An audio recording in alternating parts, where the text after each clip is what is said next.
Good morning, everyone. It's Tuesday morning. I'm Mr. Eaton. I'm in Spokane, and greetings. Welcome to week 2 of the 10 weeks of Summer Life Science.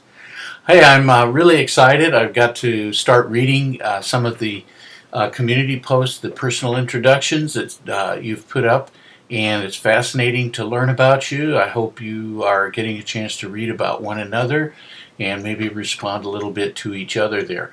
If you haven't put your introduction up yet, please do so this week so that we can have those in place and have everybody have a chance to see who's in the class. We have 23 students in the class this summer.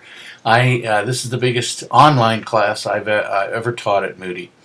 And I'm excited. I'm always excited about teaching life science and physical science.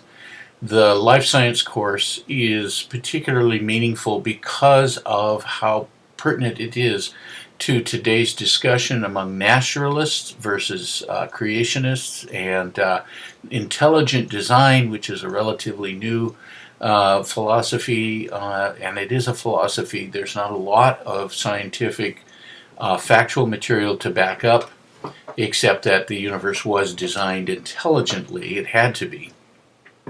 But anyway, as we get into the course, I'm going to be trying to do videos from time to time and keeping them short. But for today, this one may run just a little bit over. Please forgive me, but I've got a lot of information to pass on to you. So those of you who have just gotten into the class, please be sure and put your class introduction up.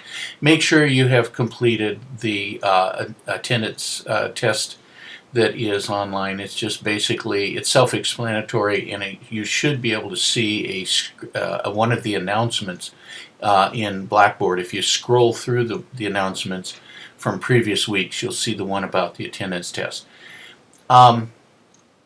Today, I wanted to cover a couple of things. Number one, that we have, I'm going to try to introduce a new unit each week. Last week, very briefly, I talked about molecules of life, which is the first unit, and it's basically an introduction to science and scientific method.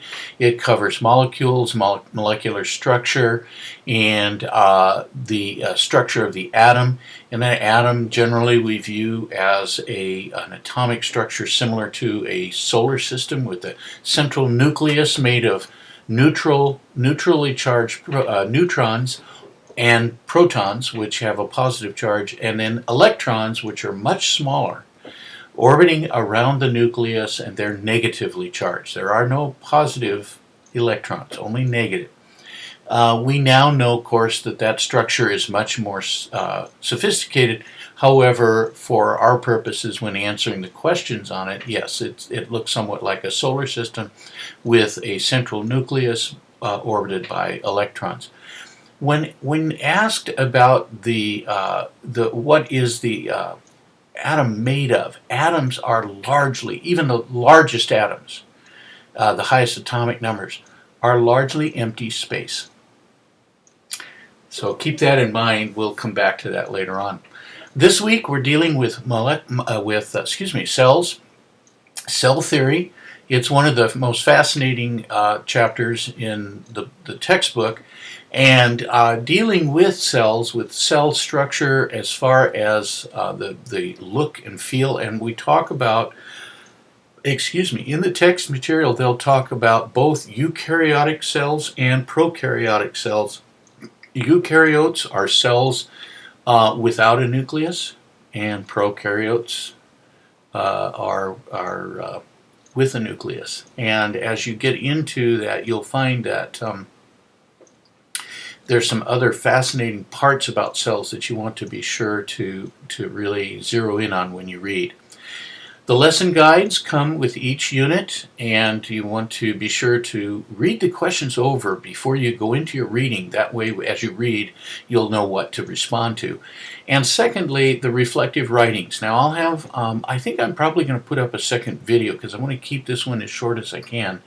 But with reflective writings, bear in mind that they are in lieu of a discussion board, and with the reflective writings, one of the things you want to make sure you're doing is that you are including a proper MLA citations for Moody Undergrad. We use MLA formatting, and make sure that you're including a bibliography.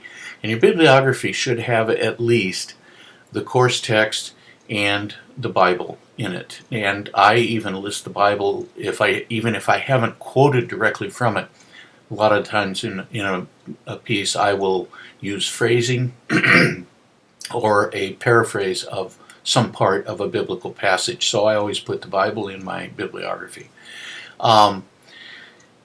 Make sure you have those elements. I will put up a sample later on this week, and I'll be talking more about the reflective writings in a later video.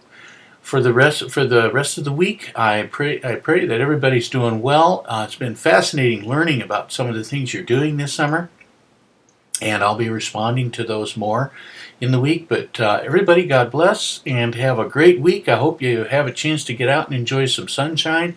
I'm kind of looking forward to Memorial Weekend this coming weekend.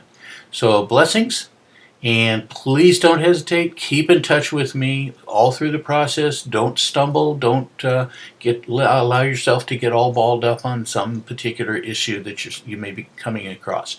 Contact me. Feel free to ask me questions anytime. Text, email. If it's really tough, you can also just dial my phone number and call. And my phone number is in one of the earlier announcements. Okay? Talk to you later. Bye, everybody.